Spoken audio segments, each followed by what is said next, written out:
10 হাত নয়, এখানে দেবী দ্বিহস্তা। এই ছবি নদিয়ার মাঝদিয়ার কৃষ্ণগঞ্জের বাবাখালী গ্রামের। সেখানকার রায়চৌধুরী বাড়ির দুর্গাপুজো প্রায় 400 বছরের প্রাচীন। 4 শতাব্দী ধরে চলে আসছে এই প্রথা।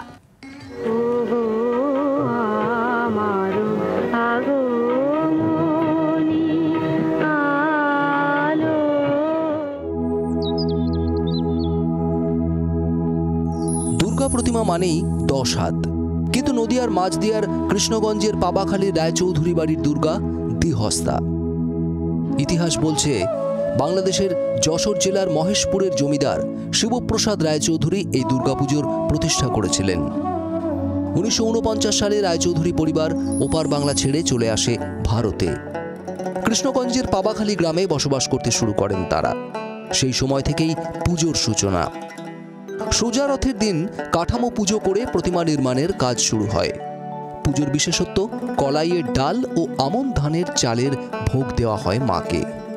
মহালয়ার পরের দিন কলাই ভাজতে হয়, সেই ডাল করে এদিকে আতপ চাল করানো হয়, আর বড়ি দিতে হয়, আর ওই ভোগ রান্না করি। এখন বৌমা আমি দুজনাই মিলে করি। সন্ধি পুজোয় চালানো হয় বন্দুক। রায়চৌধুরী বাড়িতে বন্দুক চালানো হয় প্রদীপের শিখা সোজা হওয়ার পর। দশমীতে চূর্ণী নদীতে বিসর্জন দেওয়া হয় প্রতিমা। প্রতি বছরই এই পুজোর সময় একত্রিত হন পরিবারের সদস্যরা। ছোটবেলা থেকে তো দেখছি পুজো, আর এখানে আমাদের পুজোর একটা বিশেষত্ব যেটা হচ্ছে ঠাকুরের দুটো হাত।